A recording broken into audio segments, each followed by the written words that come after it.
Hi friends, S kitchen ರೆಸಿಪಿಗೆ ಸ್ವಾಗತ.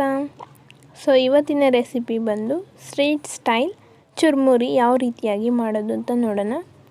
ಇದಕ್ಕೆ ಬೇಕಾಗಿರೋ ಇಂಗ್ರೀಡಿಯೆಂಟ್ಸ್, ಇಲ್ಲಿ ನಾನು ಒಂದು ಚಿಕ್ಕ ಸೈಜ್ ಈರುಳ್ಳಿ, ಹಾಗೆ ಕ್ಯಾರೆಟ್, ಸ್ವಲ್ಪ ಚಿಕ್ಕ ಸೈಜ್ ಸೌತೆಕಾಯಿ, ಹಾಗೆ ಇಲ್ಲಿ ಮಾವಿನಕಾಯಿನ ತುರಿದಿಟ್ಕೊಂಡಿದ್ದೀನಿ, ಮತ್ತು ಒಂದು ಚಿಕ್ಕ ಸೈಜ್ ಟೊಮೆಟೊ ಕೂಡ ಕಟ್ ಮಾಡಿ ಇಟ್ಕೊಂಡಿದ್ದೀನಿ. ಇವಾಗ ಇದನ್ನೆಲ್ಲ ಒಂದು ಬೌಲಿಗೆ ಹಾಕಿ ಮಿಕ್ಸ್ ಮಾಡ್ಕೊಳ್ಳೋಣ ಚೆನ್ನಾಗಿ. ಇದಕ್ಕೆ ಇವಾಗ ರುಚಿಗೆ ತಕ್ಕಷ್ಟು ಉಪ್ಪು ಹಾಕ್ಕೊಳ್ಳೋಣ, ಹಾಗೆ ಚಿಲ್ಲಿ ಪೌಡರ್ ಮತ್ತು ಸ್ವಲ್ಪ ಅರಿಶಿನ. ಇವೆಲ್ಲ ಹಾಕಿ ಚೆನ್ನಾಗಿ ಮಿಕ್ಸ್ ಮಾಡ್ಕೊಬೇಕು.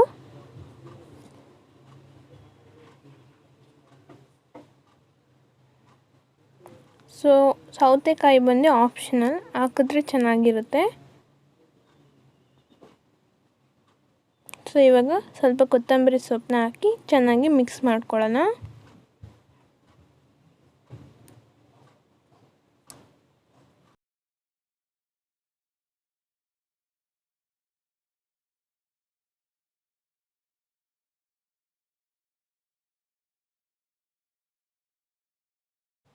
ಇವಾಗ ಒಂದು 2 ಸ್ಪೂನ್ನಷ್ಟು ತೆಂಗಿನ ಎಣ್ಣೆನ ಕಾಯಕ್ಕೆ ಇಟ್ಟಿದ್ದೀನಿ. ಇದಕ್ಕೆ ಇವಾಗ ಶೇಂಗಾನ ಹಾಕಿ ಚೆನ್ನಾಗಿ ರೋಸ್ಟ್ ಮಾಡ್ಕೊಳ್ಳೋಣ. ಇದಕ್ಕೆ ತೆಂಗಿನ ಎಣ್ಣೆ ಹಾಕಿದ್ರೆ ಚೆನ್ನಾಗಿರುತ್ತೆ.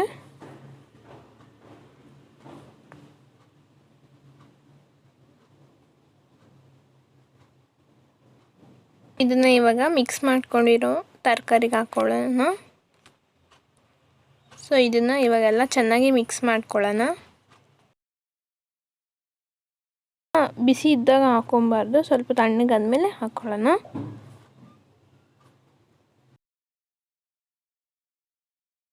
ಇವಾಗ ಮಂಡಕ್ಕಿನ ಹಾಕಿ ಚೆನ್ನಾಗಿ ಮಿಕ್ಸ್ ಮಾಡ್ಕೊಳ್ಳೋಣ. ನಾನಿಲ್ಲಿ ಸಾಲ್ಟೆಡ್ ಯೂಸ್ ಮಾಡಿದ್ದೀನಿ. ಅವನ್ನು ಚೆನ್ನಾಗಿ ಮಿಕ್ಸ್ ಮಾಡ್ಕೊಳ್ಳೋಣ.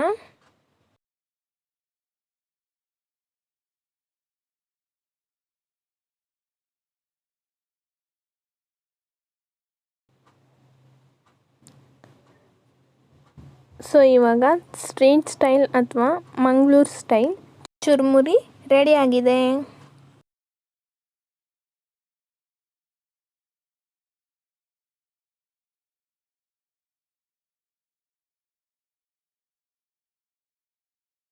ಈ ಚುರುಮುರಿ ರೆಸಿಪಿ ನಿಮಗೆ ಇಷ್ಟವಾದಲ್ಲಿ ಸಬ್ಸ್ಕ್ರೈಬ್ ಮಾಡಿ, ಪಕ್ಕದಲ್ಲೇ ಇರೋ ಬೆಲ್ ಐಕಾನ್ನ ಕ್ಲಿಕ್ ಮಾಡಿ, ಹಾಗೂ ಲೈಕ್ ಮಾಡಿ, ಶೇರ್ ಮಾಡಿ, ಕಮೆಂಟ್ ಮಾಡಿ. Thanks for watching.